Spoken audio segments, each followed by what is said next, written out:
ओम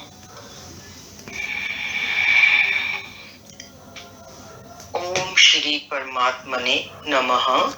अथ तृतीयो अध्यायः।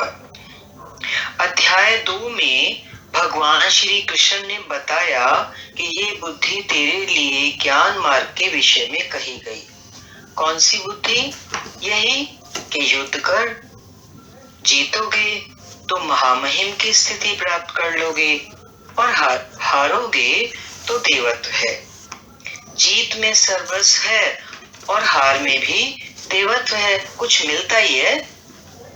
अतः इस दृष्टि से लाभ और हानि दोनों में कुछ न कुछ मिलता ही है, किंचित भी क्षति नहीं है, हानि नहीं है। तो ये तो ज्ञान मार्ग के विषय में बताया था। अब बोल रहे हैं, अब इसी को तू निष्काम कर्म योग के विषय में सुन। जिस बुद्धि से युक्त होकर तू कर्मों के बंधन से अच्छी प्रकार छूट जाएगा। फिर उसकी विशेषताओं पर प्रकाश डाला। कर्म करते समय आवश्यक सावधानियों पर बल दिया कि फल की वासना वाला ना हो, कामनाओं से रहित होकर कर्म में प्रवृत्त हो और कर्म करने में तेरी अश्रद्धा भी ना हो, जिससे तू कर्म बंधन से मुक्त हो जाएगा। अब ये सब चीजें अभी पीछे वाले अध्याय में चली थी। अब इसमें कह रहे हैं कि मुक्त तो होगा, पक्की बात है, किंतु रास्ते में अपनी स्थिति नहीं दिखाई पड़ी। जब अर्जुन ने कर्मयोग के बारे में जब भगवान ने उसको बताया तो उसको ऐसा लगा कि कुछ इसमें मिल नहीं रहा, स्थिति दिखाई नहीं पड़ रही। मतलब कुछ उसको लगा कि कुछ ऐसा ही है, ये तो करते जाओ, कर्म करते जाओ, क्या मिलेगा क्या? ऊपर वाले में तो ज्ञान योग में उसने कहा कि दोनों परिणामों में कुछ ना कुछ मिलता है, या देवत्व या सर्वस्व।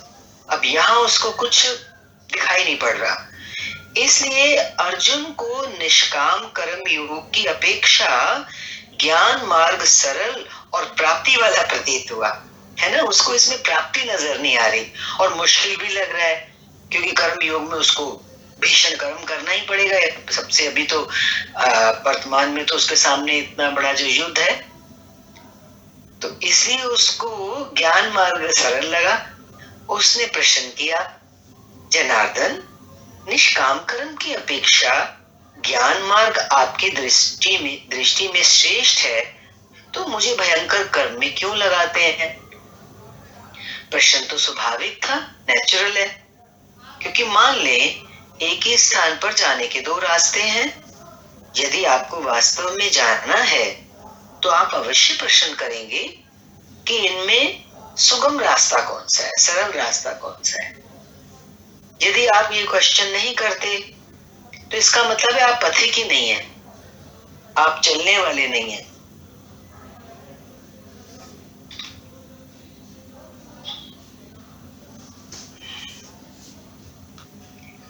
नहीं है।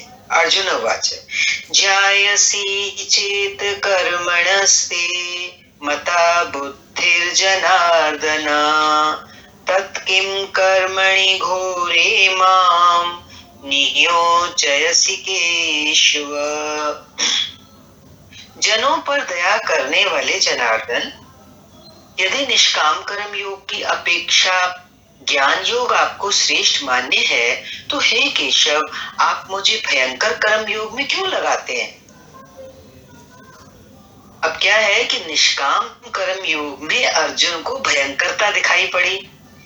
क्यों दिखाई पड़ी भयंकरता? क्योंकि इसमें कर्म करने में ही खाली अधिकार है, फल में कभी नहीं। अब देखो, एक सामान्य व्यक्ति को तो मुश्किल ही लगेगा ना, भयंकर लगेगा चीज के कर्म भी करे और कोई फल नहीं मिले।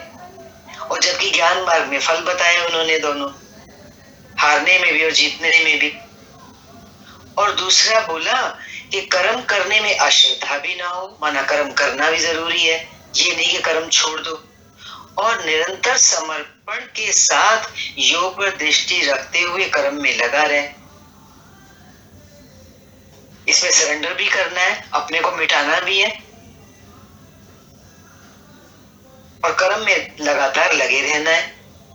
जबकि ज्ञान मार्ग में हारोगे तो देवत्व है, जीतने पर महामहिम स्थिति है। अपनी लाभानी स्वयं देखते हुए आगे बढ़ना है। अच्छी फ्रीडम है इसमें, अपने पे डिपेंड होके बढ़ना है, किसी के आगे सरेंडर भी नहीं करना, समर्पण भी नहीं है इसमें। इस प्रकार अर्जुन को निष्काम कर्म योग की अपेक्षा ज्ञान मार्ग सरल प्रतीत हुआ। इसलिए उसने निवेदन किया, श्लोक नंबर 2, व्यामिश्रेणेव वाक्येन बुद्धिं मोहयसीव मे तदेकं वद निश्चित्य येन श्रेयोऽहमाप्नुयाम्। भगवान, आप इन मिले हुए से वचनों से मेरी बुद्धि मोहित सी करते हैं। आप तो मेरी बुद्धि का मोह दूर करने में प्रवृत्त हुए हैं, अतः इनमें से एक निश्चय करके कहिए। उसको थोड़ा कंफ्यूजन हो रहा है अर्जुन को, तो वो कह रहा है कि अब आप ही मेरी मदद कीजिए, खुद ही आप ही निश्चय करिए कि मेरे लिए क्या श्रेय है, क्या अच्छा है, मेरे हित का मार्ग मुझे बताइए, जिससे मैं श्रेय माना परम कल्याण मोक्ष को प्राप्त हो जाऊं। इस पर श्री कृष्ण ने कहा, श्री भगवान उवाच, लोकेस्मिन् द्विधा निष्ठा पुरा प्रोक्ता मया नघ ज्ञान योगेन सांख्यानां कर्म योगेन योगिनां। निष्पाप अर्जुन, इस संसार में सत्य शोध की दो धाराएं, सत्य मीन्स परमेश्वर, दो धाराएं मेरे द्वारा पहले कही गई हैं। पहले का तात्पर्य कभी सतयुग या त्रेता में नहीं, बल्कि अभी जिसे दूसरे अध्याय में कह के आए हैं। माना ज्ञानियों के लिए ज्ञान मार्ग और योगियों के लिए निष्काम कर्म मार्ग बताया गया। दोनों ही मार्गों के अनुसार कर्म तो करना ही पड़ेगा। अब इस श्लोक में भगवान अर्जुन को थोड़ा भ्रम जो हुआ है, तो सबसे जो समझने वाली बात उसको कह रहे हैं, उसके कंफ्यूजन को दूर करने के लिए, ताकि आप कोई भी मार्ग का अनुकरण कर सकते हैं। क्या बात बताई भगवान ने कि कर्म तो दोनों ही मार्ग में करना है, क्योंकि वो कर्म से डर रहा था ना। कर्म तो दोनों ही मार्ग में करना है, कर्म अनिवार्य है। श्लोक नंबर 4, न कर्मणामनारंभान् नैष्कर्म्यं पुरुषोऽश्नुते न च सन्न्यसनादेव सिद्धिं समधिगच्छति। अर्जुन, मनुष्य ना तो कर्मों को न आरंभ करने से निष्कर्मता की अंतिम स्थिति को प्राप्त होता है। तू सोचे कि ज्ञान मार्ग में तो कर्म करना नहीं, आरंभ ही मत करो कर्म, वहां तो बात ही नहीं है कर्म की।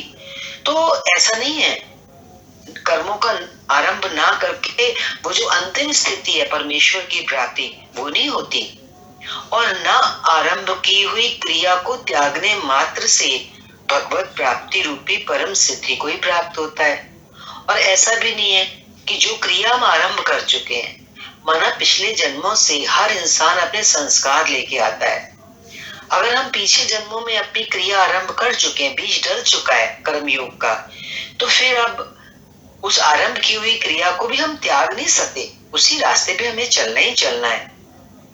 तभी भगवत प्राप्ति रूपी परम सिद्धि होगी, वरना नहीं होगी। अगर आरंभ की हुई क्रिया को हम त्याग दें, माना जो कर्म हमें मिला है उसको अगर हम त्याग कर देते हैं, जैसे अर्जुन को कर्म मिला है, वो योद्धा है, तो उसका वो त्याग नहीं कर सकता। अगर करेगा तो उसको भगवत प्राप्ति रूपी परम सिद्धि नहीं प्राप्त हो सकती। अब तुझे ज्ञान मार्ग अच्छा लगे या निष्काम कर्म मार्ग, दोनों में कर्म तो करना ही पड़ेगा। ये बहुत अच्छे से भगवान कृष्ण ने उसको यहाँ पे सामने रख दिया कि कर्म तो करना ही करना है। अब तुझे जो रास्ता अच्छा लगे। प्रायः इस स्थल पर लोग भगवत पथ में संक्षिप्त मार्ग और बचाव ढूंढने लगते हैं। होता है ना, इंसान को आदमी शॉर्टकट पसंद करता है। कर्म आरंभ ही ना करे, हो गए निष्कर्मी। अब निष्काम कर्म योग चुनते हैं तो कहते हैं इसका मतलब ये कि कर्म ही मत करो, निष्कर्मी निष्कर्मी हो जाओ, छोड़ो कर्मों को। कहीं ऐसी भ्रांति ना रह जाए, कहीं गलत ना समझने लोग निष्काम कर्म को। इसलिए श्री कृष्ण बल देते हैं कि कर्मों को न आरंभ करने से कोई निष्कर्म भाव को नहीं प्राप्त होता। बहुत स्पष्ट कर दिया उन्होंने कि ऐसा मत सोचना कि कर्म ही ना करें और हो गए निष्कर्म भाव को प्राप्त, निष्कर्मी हो गए। वो कह रहे हैं शुभ अशुभ कर्मों का जहां अंत है, शुभ कर्म करते हुए अशुभ कर्म करते हुए एक स्थिति इंसान के जीवन में ऐसी आती है जहां कर्मों का अंत हो जाता है। जो गुरु साथ होते हैं वो रास्ता देते रहते हैं। तो कह रहे हैं शुभ अशुभ कर्मों का जहां अंत होता है, परम निष्कर्मता की उस स्थिति को कर्म करके ही पाया जा सकता है। भगवान लक्ष्मी भगवान हमेशा कहते हैं करत करत होत नहीं करनी, कर्म करते करते आप निष्कर्मता को प्राप्त कर सकते हैं। तो ये बात बहुत अच्छे से समझने जैसी है हर योगी के लिए, हर इंसान के लिए, कि परम निष्कर्मता की स्थिति कर्म करके ही पाई जा सकती है। चाहे ज्ञान मार्ग अपनाओ, चाहे कर्मयोग का मार्ग अपनाओ। इसी प्रकार बहुत से लोग कहते हैं हम तो ज्ञान मार्ग ही हैं, ज्ञान मार्ग में कर्म है ही नहीं, बस ज्ञानी होके बैठ जाओ। ऐसा मानकर कर्मों को त्यागने वाले ज्ञानी नहीं होते।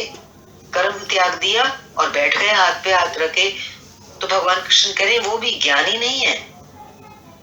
आरंभ की हुई क्रिया को त्यागने मात्र से, आरंभ की हुई क्रिया मीन्स जो कर्म हमें मिला है, स्वभाव से मिला है, उस क्रिया को त्यागने मात्र से कोई भगवत साक्षात्कार रूपी परम सिद्धि को प्राप्त नहीं होता है। चाहे कोई सा भी मार्ग अपनाओ, कर्म तो करना ही करना है, क्योंकि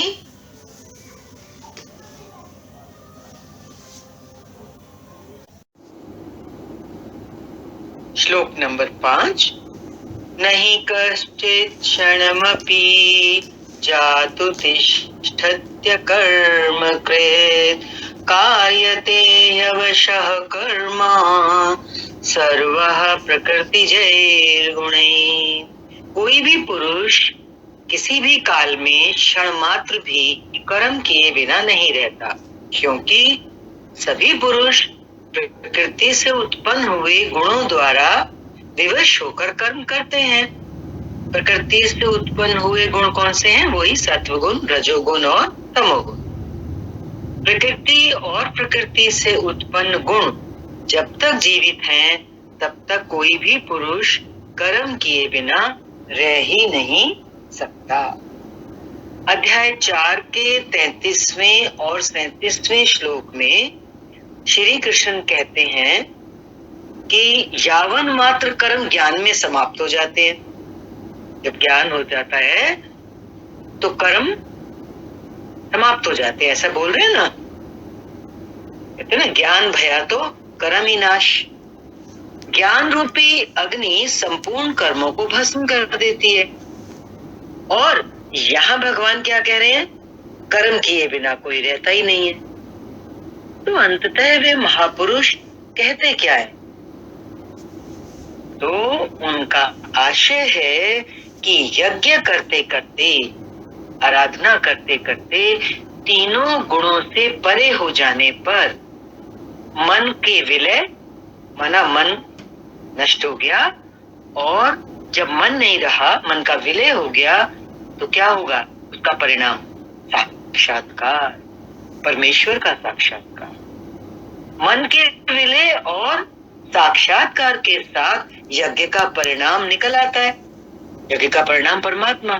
तो ऐसी स्थिति होने पर कह रहे हैं कर्म शेष हो जाते हैं, मीन्स कर्म समाप्त हो जाते हैं। उस निर्धारित क्रिया की पूर्णता से पहले कर्म मिटते नहीं। तो शर्त क्या है?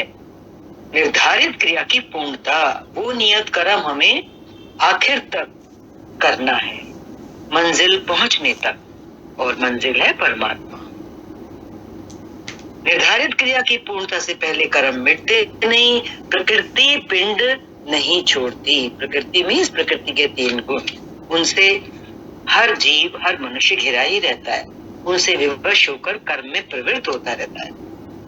अगला श्लोक, कर्मेन्द्रियाणि संयम्य य आस्ते मनसा स्मरन् इंद्रियार्थान् विमूढ़ात्मा मिथ्याचारः स उच्यते।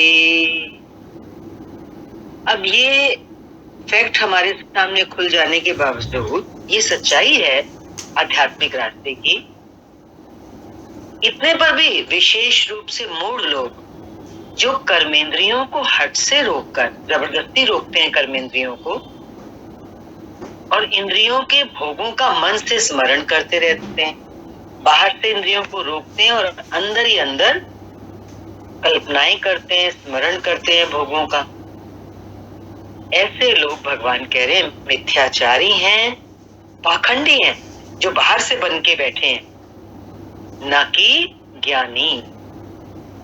अब भगवान कृष्ण जब इस बात को कह रहे हैं तो सिद्ध है कि कृष्ण काल में भी ऐसी रूढ़ियां थी, पाखंड, दिखावा था। लोग करने योग्य क्रिया को छोड़कर इंद्रियों को हट से रोककर बैठ जाते थे और कहने लगते थे कि मैं ज्ञानी हूं, पूर्ण हूं, किंतु श्री कृष्ण कहते हैं कि वे धूर्त हैं। तो कहने का यह तात्पर्य क्या निकल रहा है, जब उनको भगवान धूर्त बता रहे हैं कि नियत कर्म करना अति आवश्यक है ज्ञान की पराकाष्ठा तक पहुंचने के लिए, पूर्णता प्राप्त करने के लिए। ज्ञान मार्ग अच्छा लगे या निष्काम कर्म योग, दोनों ही मार्गों में कर्म तो करना ही पड़ेगा। तो कर्म पर विशेष जोर दिया गया है, मार्ग चाहे कोई भी हो, और सदा याद रहे कि कर्म कौन सा है, नियत कर्म, जिसकी चर्चा गीता में चल रही है। भगवान बहुत अच्छे से बता रहे हैं हमारे को, हमें भी समझना है और फिर उस पर चलना है। अगला श्लोक, यस्तिन्द्रियाणि मनसा नियम्यारभते अर्जुन कर्मेन्द्रियैः कर्मयोगम् असक्तः स विशिष्यते। अर्जुन, जो पुरुष मन से इंद्रियों को वश में करके, कहने का क्या तात्पर्य है, मन से इंद्रियों को वश में करके माना जब मन में भी वासनाओं का स्फुरण ना हो, कोई फुरना ना उठे, सर्वथा अनासक्त हुआ मन, कर्मेंद्रियों से कर्म योग का आचरण करता है। अनासक्त हो जाता है जब, तब कर्मेंद्रियों से कौन सा आचरण करता है, कर्म योग का आचरण करता है, और वही श्रेष्ठ है। अब बात तो समझ में आ गई, ठीक है, समझ में आया कि कर्म का आचरण करें, किंतु ये प्रश्न खड़ा होता है कि कौन सा कर्म करें। इस पर भगवान कहते हैं, नियतम कुरु कर्मत्वम कर्म ज्यायो ह्यकर्मणः शरीर यात्रा पिचते न प्रसिद्धेद कर्मणः। अर्जुन, तू निर्धारित किए हुए कर्म को कर, निर्धारित किए हुए कर्म करना है, नियत कर्म। सभी श्रोताओं को इस बात पर ध्यान देना है कि गीता एक निर्धारित कर्म की बात कर रही है, नियत कर्म की चर्चा चल रही है, जो कि मात्र एकमात्र कर्म है मनुष्य चोले में आने के बाद। मनुष्य जीवन का जो लक्ष्य है उसको प्राप्त करने के लिए जो कर्म है वो है निर्धारित कर्म, नियत कर्म। सभी ध्यान दें इस तरफ, ताकि हम उस कर्म को अपने आचरण में ढालें, जिससे हमारा ये जन्म सफल हो सके। तो भगवान कह रहे हैं तू निर्धारित किए हुए कर्म को कर। अर्जुन से कह रहे हैं, नहीं खाली हम सबसे कह रहे हैं। अर्थात कर्म तो बहुत से हैं, उनमें से चुना हुआ, उनमें से कोई एक चुना हुआ है, उसी नियत कर्म को कर। और फिर कह रहे हैं कर्म ना करने की अपेक्षा कर्म करना ही श्रेष्ठ है। क्यों? इसलिए कि करते रहोगे, थोड़ी भी दूरी तय कर लोगे तो जैसा पीछे बता आए हैं, महान जन्म मरण के भय से उद्धार करने वाला है। थोड़ा भी अभ्यास इस नियत कर्म का, थोड़ी भी दूरी इस रास्ते में अगर तय कर ली निर्धारित कर्म में, तो ये किया हुआ कर्म जन्म मरण के भय से उद्धार करने वाला बता रहे हैं भगवान। इसलिए ये कर्म श्रेष्ठ है। कर्म तो बहुत है लेकिन ये श्रेष्ठ कर्म है। फिर भगवान कह रहे हैं कर्म ना करने से तेरी शरीर यात्रा भी सिद्ध नहीं होगी। शरीर यात्रा क्या है? शरीर आत्मा यात्राएं तो कर रही है शरीर धारण करके, कभी कोई शरीर, कभी कोई शरीर, कभी कोई शरीर। शरीर परिवर्तनशील है ना, तो आत्मा ये वस्त्रों को बदलती रहती है, तो ये भी यात्रा है आत्मा की। तो शरीर की यात्रा बोला इसको, जैसे बोला कर्म ना करने से तेरी शरीर यात्रा भी सिद्ध नहीं होगी, मीन्स शरीर की यात्रा पूर्ण नहीं होगी। माना ये जो जन्म मरण का चक्कर है, बार बार बार बार योनियों में आना, ये खत्म नहीं होगा, सिद्ध नहीं होगा, मीन्स ये पूर्ण नहीं होगा। शरीर यात्रा का अर्थ लोग कहते हैं शरीर निर्वाह। कैसा शरीर निर्वाह? क्या आप शरीर हैं? ये पुरुष जन्म जन्मांतरों से, युग युगांतरों से शरीरों की यात्रा ही तो करता चला आ रहा है। जैसे वस्त्र पुराना हुआ, जीर्ण हुआ, तो दूसरा तीसरा वस्त्र धारण कर लिया। इसी प्रकार कीट पतंग से लेकर पशु पक्षी योनियों से होते हुए मानव तक और ब्रह्मा से लेके यावन मात्र जगत कैसा है? परिवर्तनशील है। ऊपर नीचे योनियों में बराबर ये जीव शरीरों की ही तो यात्रा कर रहा है। कभी ऊंची योनियों में जाता है, कभी निम्न योनियों में जाता है, तो शरीर की यात्रा चल रही है, जारी है। पर कर्म कोई ऐसी वस्तु है जो इस यात्रा को सिद्ध कर देती है, मीन्स पूर्ण कर देती है, पूर्ण विराम लग जाता है, छूट जाता है जीव इस चक्कर से। मान ले एक ही जन्म लेना पड़ा, तो यात्रा तो अभी जा रही है, अभी तो पथिक चल ही रहा है, वह दूसरे शरीरों की यात्रा कर रहा है। यात्रा तो तब पूर्ण होती है जब गंतव्य आ जाए, स्टेशन आ जाए, मंजिल आ जाए। और वो क्या है?